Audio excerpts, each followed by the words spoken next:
चुगलखोर पड़ोसन। क्या कर रहे हो? छत पे जाके अखबार पढ़ूंगा।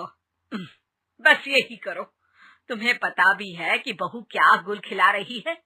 उसने नया फेसबुक अकाउंट बना लिया है। रोज 10 फोटो डालती है।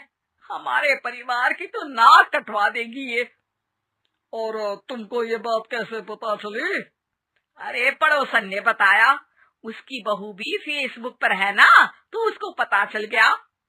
हाँ हाँ, जैसे तुम तो बहुत भोली हो। पड़ोसन रोज सास को उसकी बहू के नाम पर भड़काती थी।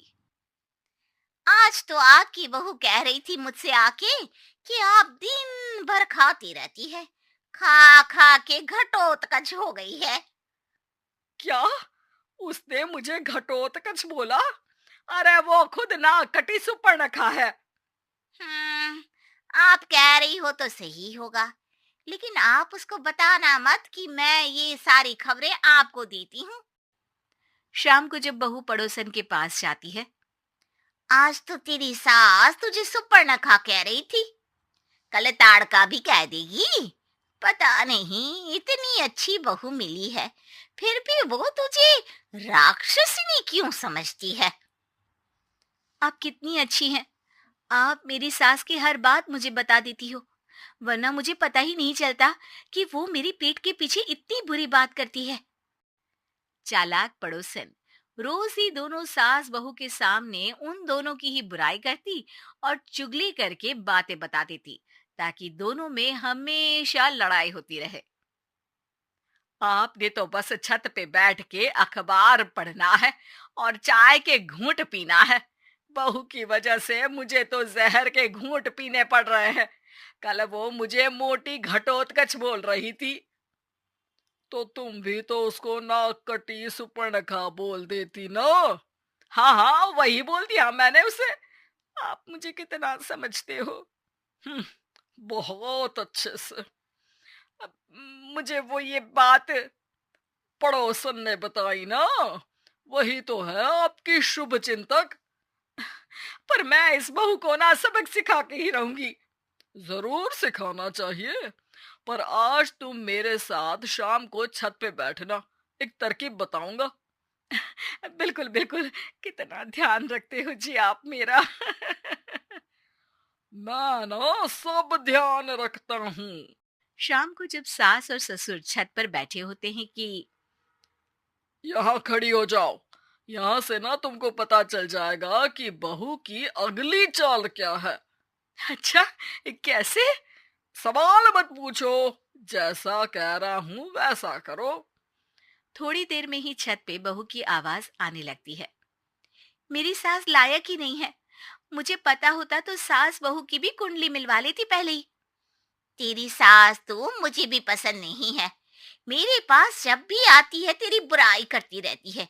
कभी सुपर्णखा कहती है, कभी हिडिंबा कह के कामचोर भी बोलती है, अरे कभी कभी तो चुगलखोर भी बोल देती है। काश आप जैसी होती मेरी सास। ऊपर छत पे पड़ोसन और बहू की आवाज सुन के सास के होश उड़ जाते हैं। समझी? जी समझी। सुबह तुम्हारे सामने ये बहू की बुराई करती है और शाम को बहू के सामने तुम्हारी। मतलब आप सिर्फ अखबार नहीं पढ़ते, सारी खबरें भी रखते हैं। अब तो इस पड़ोसन को भी सबक सिखाना पड़ेगा। शाम को सास बहू को जाके पड़ोसन की साजिश के बारे में बता देती है। हाँ, मुझे माफ कर दो माँ जी। तुम भी अपनी माँ जी को माफ कर दो, इन्होंने भी तो तुमको बहुत कुछ कहा है। अरे बस बस, अब ये सोचो कि पड़ोसन को सीधे कैसे करना है। अगले दिन सुबह पड़ोसन सास का इंतजार कर रही होती है, लेकिन वो देखती है कि वहां सास और बहू एक साथ आ जाते हैं। अरे अरे, आज दोनों एक साथ। हाँ, सोचा कि बहू की पीठ पीछे बुराई करने से क्या फायदा, मुंह पे ही बोलती हूँ मैं। हाँ, मैंने भी सोचा आपको 2 बार मेहनत करनी पड़ती है, एक ही बार में काम खत्म कर लोगी। हैं? वो मैं आप लोगों को कैसे पता चला? क्योंकि ऊपर वाला सब देख रहा है। पड़ोसन ऊपर देखती है। वहां ससुर खड़े होकर हंस रहे होते हैं। अह, मतलब आप हमारी बातें सुन लेते थे? हाँ, सुन लेता था और मजे भी लेता था। आपको तो शकुनी होना चाहिए। क्या चाल खेली है आपने, एकदम सास बहू के सीरियल जैसी।